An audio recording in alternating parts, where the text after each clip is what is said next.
ఎండలకు ఎక్కువగా తిరిగినప్పుడు, డీహైడ్రేషన్కు గురైనప్పుడు ఒళ్ళంతా వేడెక్కడం, మూత్రం మంటగా రావడం మనలో చాలామందికి అనుభవమే.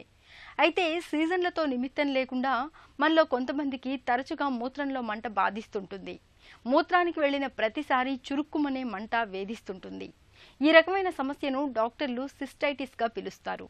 మూత్రంలో మంటకు కారణాలు, చికిత్సా మార్గాల గురించి ఇప్పుడు తెలుసుకుందాం.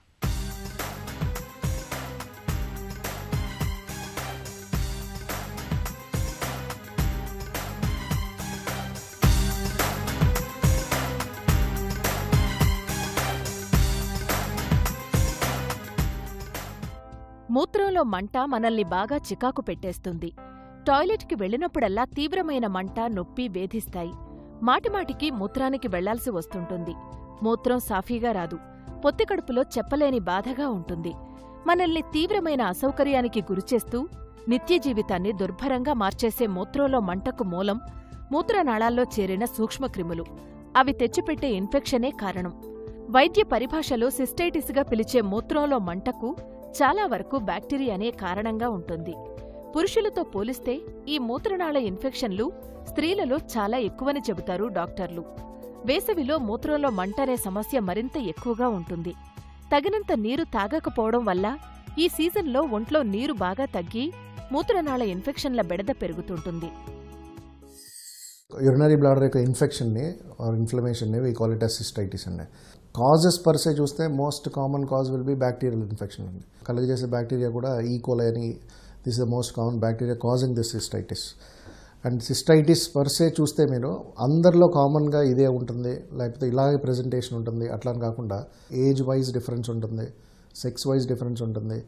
తర్వాత ఎవరిలో ఎంత శాతం mild, moderate, severe cystitis, complicated సిస్టైటిసా, అన్కాంప్లికేటెడ్ సిస్టైటిసా, ఇవన్నీ మేజర్ ఇష్యూస్. ఒక్కొక్కటి ఇండివిజువల్గా we have to think we have to manage and plan the treatment.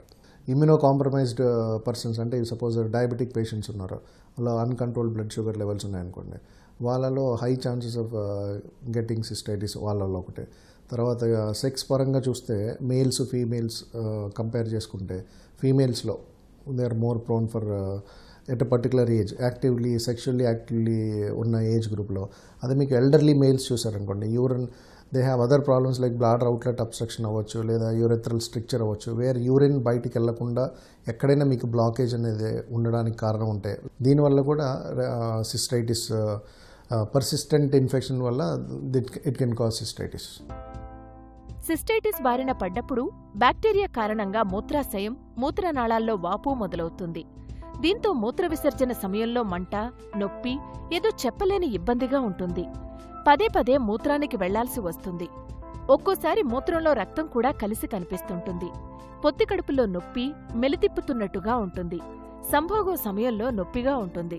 సిస్టైటిస్ను తెచ్చిపెట్టే bacteria మూలంగా ఒక్కోసారి ఇన్ఫెక్షన్ మూత్రపిండాలకు కూడా పాకుతుంటుంది.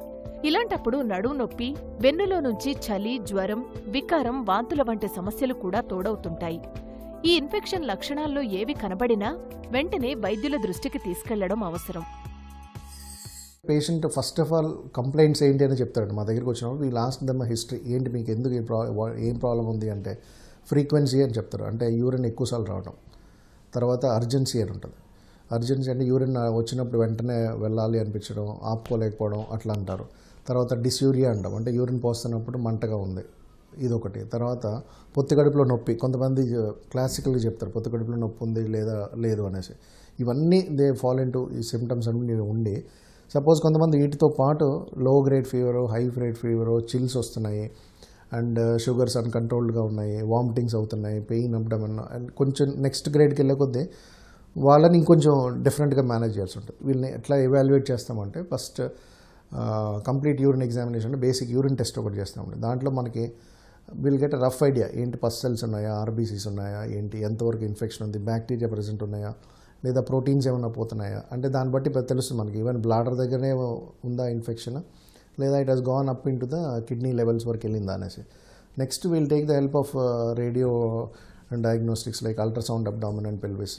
విల్ అసెస్ ద కిడ్నీస్, దాని కార్టికోమెడ్యులరీ డిఫరెన్షియేషన్ అంటాం, కిడ్నీ ఫంక్షన్ ఎట్లా ఉంది, తర్వాత బ్లాడర్ కెపాసిటీ ఎలా ఉంది, బ్లాడర్ అవుట్లెట్ అబ్స్ట్రక్షన్, ప్రాస్టేట్ ఉంటే ప్రాస్టేట్ సైజ్ ఎలా ఉంది, అట్లా other additional information will get from the ultrasound.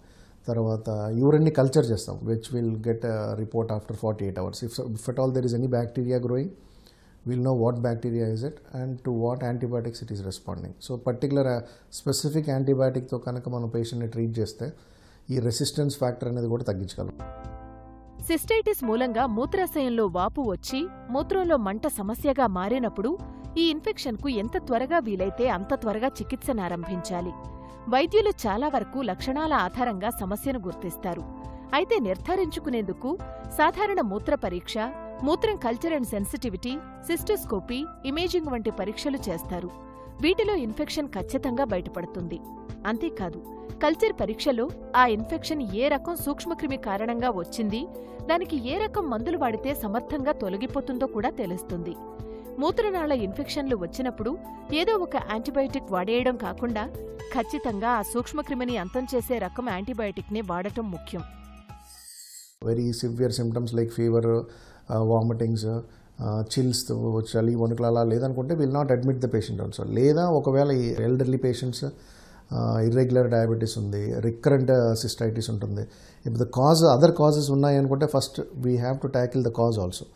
అలాగా కొంచెం హై గ్రేడ్ యాంటీబయాటిక్స్ పెడతామండి, ఐవీ ఫ్లూయిడ్స్ బాగా ఇచ్చి హాస్పిటల్ అడ్మిట్ చేసి ఒక 2-3 days they will bring them back to కొంచెం normal కండిషన్కి తీసుకొచ్చినాక then will convert them to oral antibiotics పెట్టి later we'll again evaluate them for suppose if it is a structure కొంచెం stabilize చేసిన తర్వాత, లేదా ప్రాస్టేట్ అనుకోండి stabilize చేసిన తర్వాత will try to treat them medically for these causes. Or suppose structure ఉందనుకోండి surgical treatment will plan it in the second stage.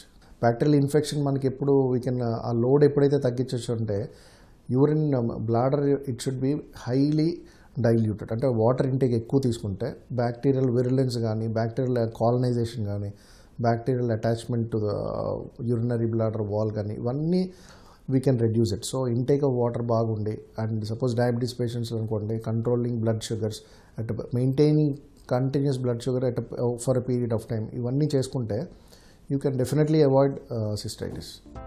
సాధారణంగా మూత్రంలో మంట, మూత్రనాళ ఇన్ఫెక్షన్లన్నీ యాంటీబయాటిక్ మందులతో తేలికగానే తగ్గిపోతాయి.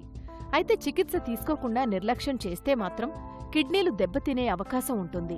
అలాగే మూత్రంపై అదుపు తప్పే ప్రమాదమూ ఉంటుంది. కిడ్నీల్లో రాళ్లేర్పడే అవకాశాలు ఎక్కువవుతాయి. కాబట్టి మూత్రనాళ ఇన్ఫెక్షన్లను నివారించుకునేందుకు తరచూ నీళ్లను తాగడాన్ని ఒక అలవాటుగా మార్చుకోవాలి. నీళ్లు తాగే అలవాటు మూత్రంలో హానికారక బ్యాక్టీరియాను కొట్టుకుపోయేలా చేస్తుంది. సంభోగం తర్వాత తప్పనిసరిగా మూత్ర విసర్జన చేయడాన్ని అలవాటుగా మార్చుకోవాలి. మూత్రనాళ ఇన్ఫెక్షన్లు సోకినప్పుడు పూర్తి కోర్సు యాంటీబయాటిక్ మందుల్ని వాడాలి. ఇలా అన్ని రకాలుగా జాగ్రత్తలు తీసుకోవడం ద్వారా మూత్రంలో మంట, మూత్రనాళ ఇన్ఫెక్షన్లను చాలా వరకు నివారించుకోవచ్చు. మూత్రంలో మంట సమస్యను నివారించుకోవడానికి తరచూ నీళ్లను తాగుతూ ఉండాలి. డీహైడ్రేషన్ బారిన పడకుండా చూసుకోవాలి. మూత్రంలో మంట ఎంతకీ తగ్గనప్పుడు సకాలంలో డాక్టర్ని సంప్రదించి తగిన వైద్య సాయం తీసుకోవాలి.